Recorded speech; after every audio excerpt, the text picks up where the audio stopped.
আসসালামু আলাইকুম রহমতুল্লাহ। প্রিয় দর্শক, কেমন আছেন? আশা করি ভালো আছেন। প্রিয় দর্শক, আজকে যে ভিডিওটি আপনাদের সামনে হাজির করেছি সেটি অত্যন্ত গুরুত্বপূর্ণ একটি। সেটি হচ্ছে শোলকুপায় ১০০টি কার্ডের টিসিবি পণ্য জোর করে নিয়ে গেল যুবদল নেতা। বুঝতে পারছেন যে কি শুরু করছে তারা। ঝিনাইদহের শোলকুপায় কার্ড ছাড়াই টিসিবির পণ্য জোর করে নেওয়ার অভিযোগ উঠেছে এক ইউনিয়ন যুবদল নেতার বিরুদ্ধে। এই ঘটনায় থানায় এখনো কোনো মামলা হয়নি, উদ্ধার হয়নি টিসিবির লুণ্ঠিত পণ্য। শৈলকুপার কাছের কোল ইউনিয়ন পরিষদের টিসিবির পণ্য বিক্রি করার সময় এই ঘটনা ঘটে। খবর পেয়ে ইউনিয়ন পরিষদের প্রশাসক, উপজেলা নির্বাহী কর্মকর্তা ও বিএনপি নেতারা ঘটনাস্থলে পরিদর্শন করে খবরের সত্যতা পান। প্রকাশ্যে টিসিবির পণ্য ছিনিয়ে নেওয়ার ঘটনায় মানুষের মাঝে ক্ষোভের সৃষ্টি হয়েছে।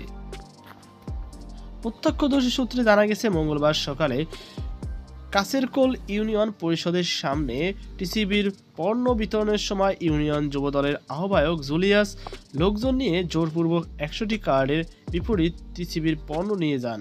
ডিলারের লোকজন বাধা দেওয়ার চেষ্টা করলে তাদের মারধরের হুমকি দেখান।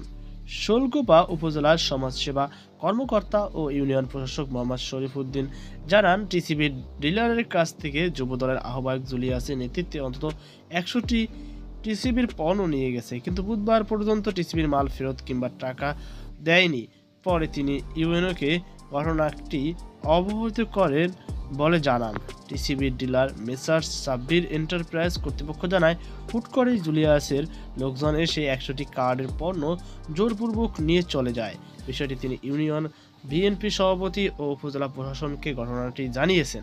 তিনি বলেন, ১০০টি কার্ডের পণ্য তিনি কিনে বৃহস্পতিবার বিতরণ করবে।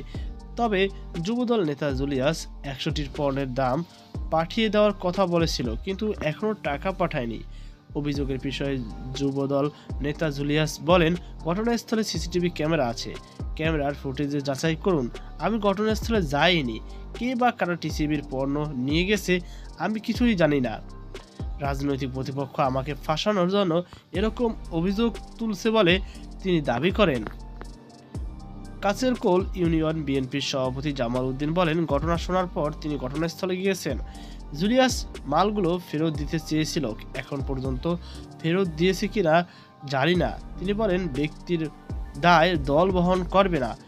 শৈলকুপা থানার ওসি মাসুম খান জানান, টিসিবির পণ্য ছিনিয়ে নেওয়ার বিষয়ে উপজেলা নির্বাহী অফিসার মৌখিকভাবে জানিয়েছেন, তবে থানায় এখন পর্যন্ত টিসিবির ডিলার বা অন্য কেউ অভিযোগ করেনি। অভিযোগ করলে আইনানুগ ব্যবস্থা গ্রহণ করা হবে। শৈলকুপা উপজেলার নির্বাহী কর্মকর্তা স্নিগ্ধা দাস বলেন, মৌখিক অভিযোগের ভিত্তিতে পুলিশ প্রশাসনকে আইনানুগ পদক্ষেপ নেওয়ার জন্য নির্দেশনা দেওয়া হয়েছিল।